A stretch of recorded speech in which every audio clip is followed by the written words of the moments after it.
Adventist living in Canada, how she transitioned from Islam to Seventh-day Adventist. Amen, friends. So without wasting your time, let's get right into the video and listen to her. I did come from a Muslim background, and moving over to Seventh-day Adventist was not an easy transition for me, but it was a difficult one, but it ultimately turned out to be very rewarding.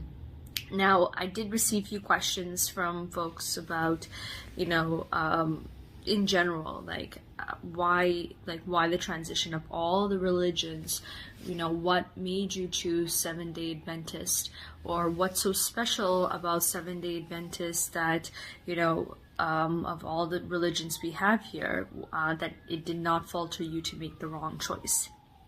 At the end of the day, when I look at it here, I don't necessarily have that, I don't necessarily put that choice on myself.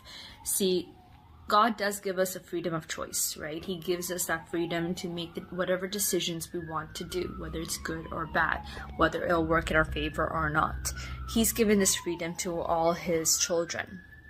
But when I look at my situation, I look at it more of, I don't think it was more like, I'll play tic-tac-toe to find out which religion I'll move over to, right?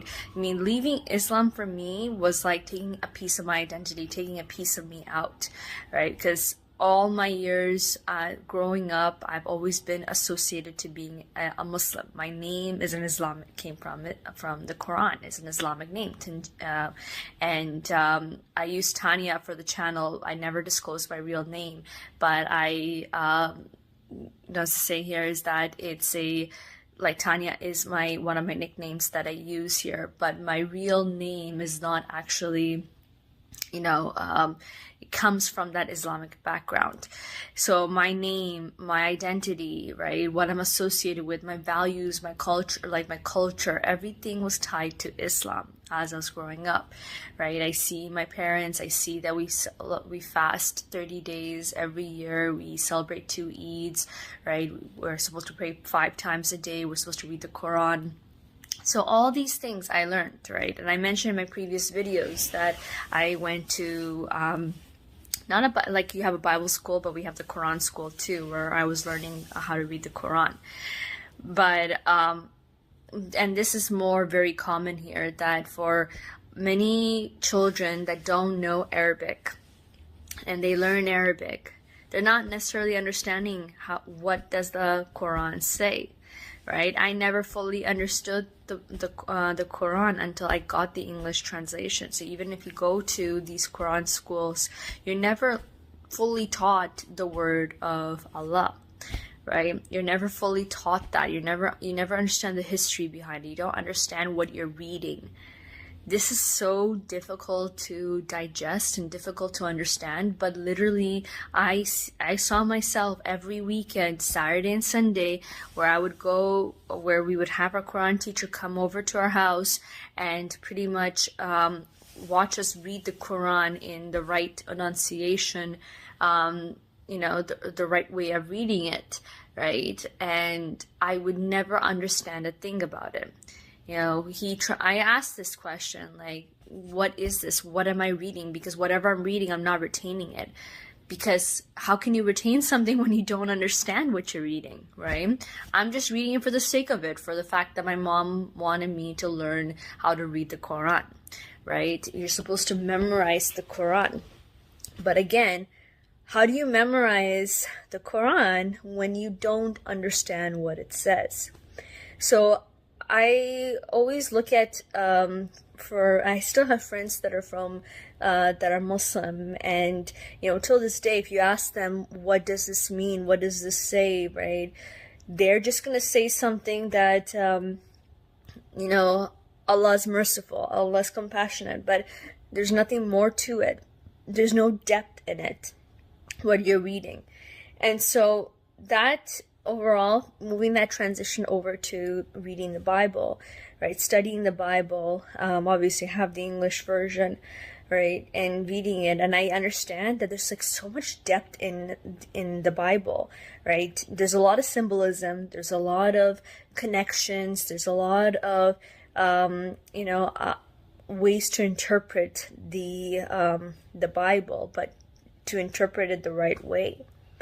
But it was it's something that should have been taught when I was younger, when I was in that Quran school, right? But I never understood how to actually read a holy scripture to what extent until I started reading the Bible. Even when I started reading the Bible, I understood, but I never again fully grasped it. Even till this day, at times I still struggle with that, but I'm trying to fight that battle. I'm trying to, overcome that. I pray to God that He continues to give me that wisdom to overcome that and really continue to learn and understand the Bible, learn the depth. Because at times when we're reading any holy books, we are only reading it at a surface level, right? Or in my situation, you're reading the surface level, but you don't understand, right? But, from reading the Bible, I understand from a surface level, but to get a deeper understanding, to get the connections, to, make those connective dots, but also understand the messaging, understand the symbolism, it takes years to learn. Right? So watching the sermons, and I did mention in my previous videos that if you haven't, Pastor Stephen Bohr is he's an amazing pastor, and he really takes the time to explain the symbolism, explains the verses, and also draws connections throughout the Bible, right? He gives one interpretation, but he always backs it up with the Bible. The Bible was written years and years ago, right? And it's something that we cannot take lightly. I mean, everything that we're looking at it from a prophetic chain event was already fulfilled in the Bible much before it even happened. How can you not say that it is not true, right? I did not see that in the Quran. Even after I, got the English translation, started reading it, I don't see that impact, that powerful proof that, the Quran is the only one, right? I get that sense from the Bible. When I read the Bible, I see it because I see it with my own eyes, everything that's happened. The Bible was written years ago, but you see the prophetic chain evolving and happening in our eyes, in our history. Even history in schools don't even teach all this in depth, but the Bible does, right? So I look at it and I cannot take the Bible lightly. It is such a and such an important book for us. But you also have, if I'm sure many of our Seventh-day Adventists know her, Mrs. Ellen G. White, right? I know there's few people who are just going through the journey of Seventh-day Adventists, or maybe they're not Seventh-day Adventists, don't know her. She's a very powerful figure, in our history, and she doesn't come from a luxurious education background. She came from a very elementary school background, but the knowledge, right, the information, if you read her The Great Controversy, Desire of Ages, right, all the books that she's written, you can see that, well, one, you're going to question, how does a elementary school, I think she was elementary school, how does someone with an elementary school education write with such depth and understanding? That's one. And two, right, when you see this and she backs it up with the Bible, how can you say that it is a blasphemy or what she's saying is not true? Everything she's saying is true.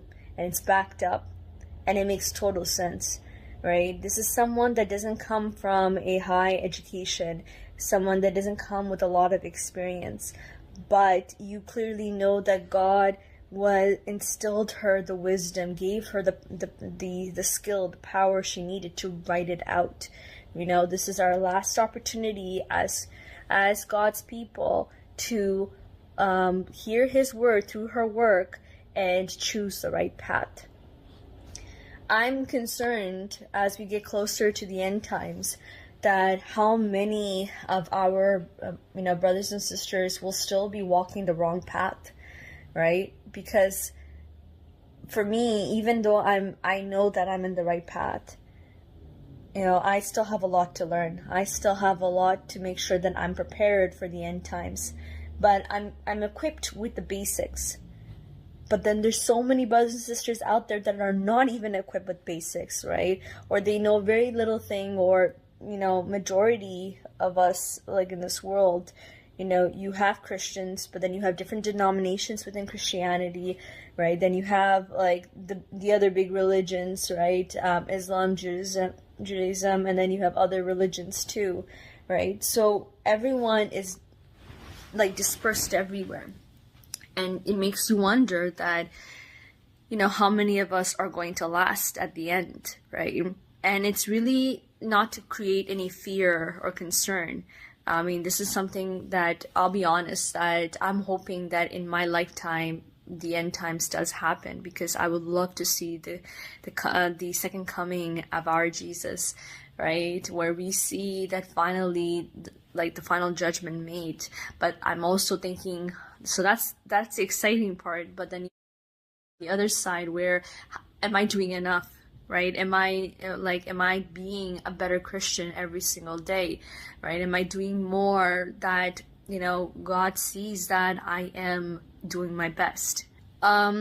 It's something that I think about here, but I also, again, I mentioned in my previous videos, though, that till date I haven't told my parents, but I know that time is going to come where I am going to tell them, right? But I'm leaving it in the hands of God, that He tells me when I should be doing it, because that's going to be my opportunity where hopefully I can convince my parents that move to the right side.